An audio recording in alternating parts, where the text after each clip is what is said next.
के तपाईँ वर्षौं भइसक्यो तपाईँ 5 मिनेट पनि परमेश्वरसँग प्रार्थना गर्न सक्नु हुँदैन? के तपाईँ प्रार्थना गर्दै गर्दाखेरि कुनै शब्दै आउँदैन? यस्तो परिस्थिति भएर तपाईँ गइराख्नु भएको छ? आज म तपाईँको लागि महत्त्वपूर्ण कुरा आज भन्न गइरहेको छु। यदि तपाईँ शक्तिशाली रूपमा 1 घण्टा, 2 घण्टा, 3 घण्टा, 4 घण्टा, 5 घण्टा यसरी प्रभुसँग कन्टिन्यू प्रार्थना गर्न चाहनुहुन्छ भने आज तपाईँलाई म रहस्यको कुरा आज बताउन चाहन्छु। म तपाईँलाई भन्न चाहन्छु, जब रोमी 8 को जब 26 मा हेर्नुहुन्छ भने यहाँनिर के पाउनुहुन्छ भने, त्यसै गरी पवित्र आत्माले पनि हाम्रो दुर्बलतामा सहायता गर्नुहुन्छ। धेरैचोटि हाम्रो दुर्बलता हुन्छ जब हामी घुँडा टेक्छौँ अनि हामी दुर्बल हुन्छौँ अनि हाम्रो शरीर थाकेको हुन्छ अनि त्यो अवस्थामा हामीलाई पवित्र आत्माको खाँचो हुन्छ। जब तपाईँले यहाँनिर हेर्नुहुन्छ भने कसरी प्रार्थना गर्नुपर्ने हो हामी जान्दैनौँ। धेरैचोटि हामी कसरी प्रार्थना गर्नुपर्ने, कसरी 2 घण्टा 3 घण्टा प्रभुसँग समय बिताउनु पर्ने हामी धेरैचोटि हामीलाई थाहा हुँदैन।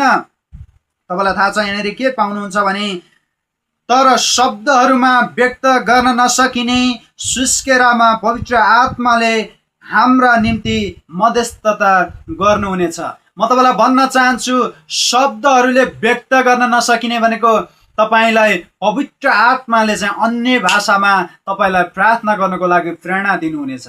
यदि साँच्चै नै आज तपाईँ प्रार्थनाको लागि तृष्णा गर्दै हुनुहुन्छ, तपाईँ घन्टौं 2 घण्टा 4 घण्टा 6 घण्टा 8 घण्टा यदि प्रभुसँग समय बिताउन चाहनुहुन्छ, प्रार्थना गर्न चाहनुहुन्छ भने नि म तपाईँलाई उत्साह दिन चाहन्छु कि तपाईँ पवित्र आत्माले भरिएर तपाईँ अन्य भाषामा प्रार्थना गर्नुहोस्। म तपाईँलाई भन्न चाहन्छु, जब हितोपदेश 20 को जब 27 मा हेर्नुहुन्छ भने परमप्रभुको दियो मानिसको आत्मालाई खोजी गर्छ है। परमप्रभुको दियोले जहिले पनि मानिसको आत्मालाई खोजी गरेको हुन्छ।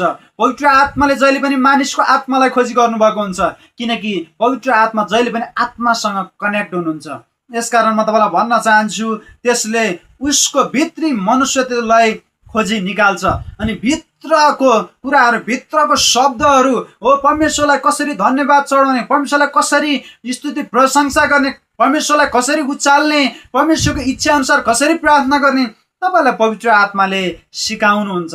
यसकारण म तपाईँलाई भन्न चाहन्छु, यदि तपाईँ धेरै प्रार्थना गर्न चाहनुहुन्छ भने तपाईँलाई थाहा छ यहाँनिर जब तपाईँले रोमी 8 को 27 मा पनि हेर्नुभयो भने के पाउनुहुन्छ भने, र मानिसहरूका हृदयको खोजी गर्नुहुने पवित्र आत्माको विचार के हो सो जान्नुहुन्छ, किनकि परमेश्वरको इच्छा अनुसार पवित्र आत्माले सन्तहरूका निम्ति मध्यस्थता गर्नुहुन्छ।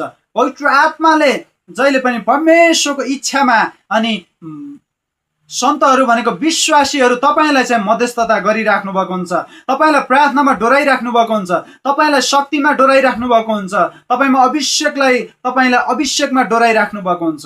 यसकारण म तपाईँलाई उत्साह दिन चाहन्छु, यदि तपाईँको प्रार्थना 5 मिनट 10 मिनट 15 मिनट तपाईँ 20 मिनटमा तपाईँ हैरान हुनुहुन्छ, तपाईँलाई धेरै घण्टा 10 घण्टा प्रार्थना गरेको जस्तो तपाईँलाई फिल हुन्छ भने नि तपाईँ आज पवित्र आत्माले भरिनको लागि कोसिस गर्नुहोस्। म तपाईँलाई भन्न चाहन्छु, यदि साँचो रीतिले पवित्र आत्माले भरिन चाहनुहुन्छ, शक्तिशाली रूपमा तपाईँ अगाडि बढ्न चाहनुहुन्छ भने तपाईँ पहिलो कुरा पवित्र आत्माले भरिनको लागि तृष्णा गर्नुहोस्। अनि म तपाईँलाई भन्न चाहन्छु, यदि तपाईँ तृष्णा गर्नुहुन्छ भने साँच्चै नै हामीलाई तपाईँले मेसेज छोड्न सक्नुहुन्छ। हामी तपाईँको लागि विशेष हामी पवित्र आत्माको बप्तिस्माको लागि हामी प्रार्थना गरिदिनेछौँ र तपाईँ पवित्र आत्माको बप्तिस्मा पाएर घन्टौं प्रार्थना तपाईँ परमेश्वरसँग गर्न सक्नुहुन्छ। परमेश्वरले तपाईँहरू सबैलाई प्रशस्त आशिष दिउन् र हामीलाई मेसेज छोड्न सक्नुहुन्छ र हामीले तपाईँलाई विशेष गरी हामी नम्बर प्रोभाइड गर्नेछौँ। त्यहाँ पछाडि तपाईँ हामीसँग व्हाट्सएपमा जोडेर शक्तिशाली अभिषेकको लागि तपाईँ प्रार्थना गराउन सक्नुहुनेछ। प्रभुले तपाईँहरूले सबैलाई प्रशस्त आशिष दिउन्। यो तपाईँले भिडियोलाई सेयर गर्नुहोस् अनि धेरैको बिचमा तपाईँले पुर्याउनुहोस्, ताकि यो रहस्यको कुरा धेरै व्यक्तिहरूलाई थाहा हुन पाओस्। आज धेरै व्यक्तिहरू आज अजान छन्, धेरै व्यक्तिहरूले आज जान्नुपर्ने कुरा जानेको छैन, तर मलाई सबै थाहा छ त भन्छ, तर थाहा हुनुपर्ने कुराहरू थाहा छैन आज धेरै व्यक्तिहरूलाई। यसकारण तपाईँले धेरैमा सेयर गर्नुहोस्, किनकि परमेश्वरले धेरैको जीवनमा काम गर्न चाहनुहुन्छ। परमेश्वरले तपाईँहरू सबैलाई प्रशस्त आशिष दिउन्।